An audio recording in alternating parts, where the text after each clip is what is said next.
we can say that this age of technology is really great. It does wonders.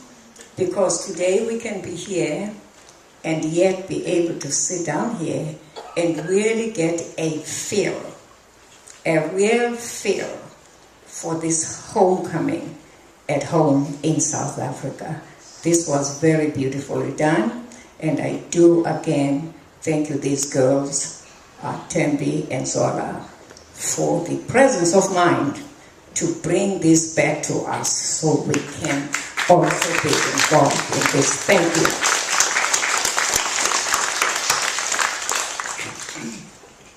And now we turn to our first speaker,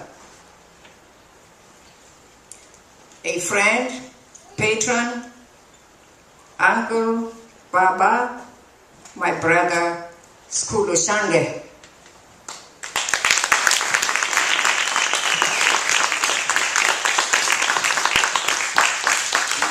He was born in Kandla district, KwaZulu, South Africa, and emigrated to New York in 1964, and in 1968 opened the Harlem Record Shack opposite the Apollo Theater. Brother Shange founded the Coalition to Save Harlem in response to the effects of regentrification and the destruction of long-time African-American businesses in Harlem, including his own forced eviction after more than 30 years. He now has a new store on Frederick Douglass Boulevard. Shange has also rescued Lungelani Primary School in his home village in KwaZulu-Natal, enabling the education of over 400 children. He is a long-time friend of the Dube family and was very close to Dr. Fred Dube.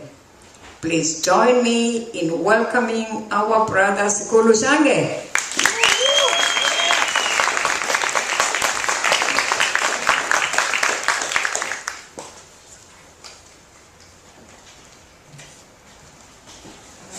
Good afternoon.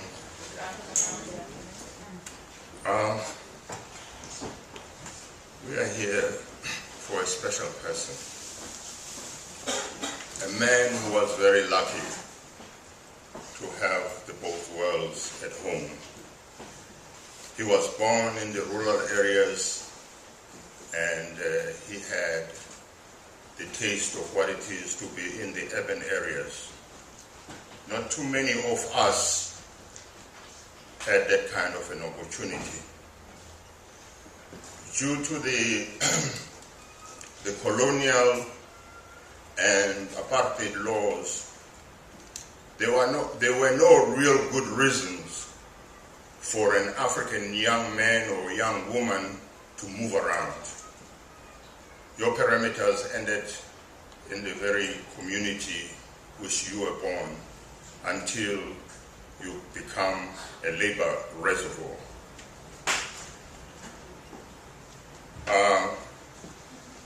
Dr. Dube had a special gift to deal with other people. It had been mentioned that it was very hard to convince him. I don't remember too many people who could convince him when he had an idea, and he would push it forward. And at the end, he would be right. It is not easy for a person who is gifted and born out of a family at the time when the Africans were deprived of education and everything else, that they would contribute so much to the struggle of the rank and file. It's been mentioned that it would have been very easy for him to just go ahead on and take care of his family and live the life and become a professor and enjoy life. And you couldn't go against that.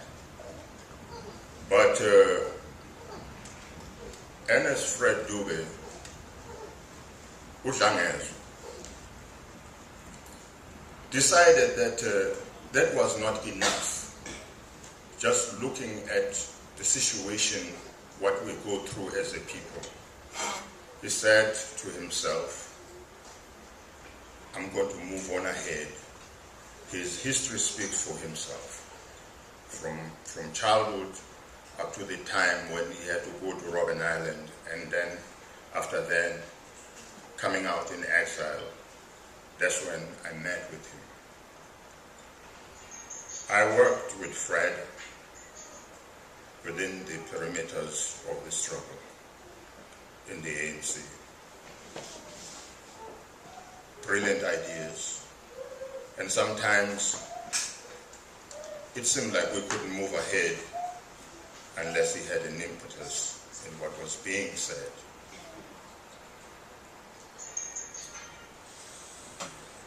When you are a fighter, the enemy never leaves you alone. He tracks you down because he knows the energy that you have, the focus that you have. And they never let down on Dube. They pressurized him to an extent that they wanted to take bread out of his family. But luckily, he had a family that understands. Because everything becomes very fragile when you are involved in this struggle. Not everybody shares what you really see or what you understand. That your family goes beyond just your immediate family. In South Africa, we never put down the spear, we fought. And whatever happened after Bambata's rebels, it was the continuation of the struggle to this date.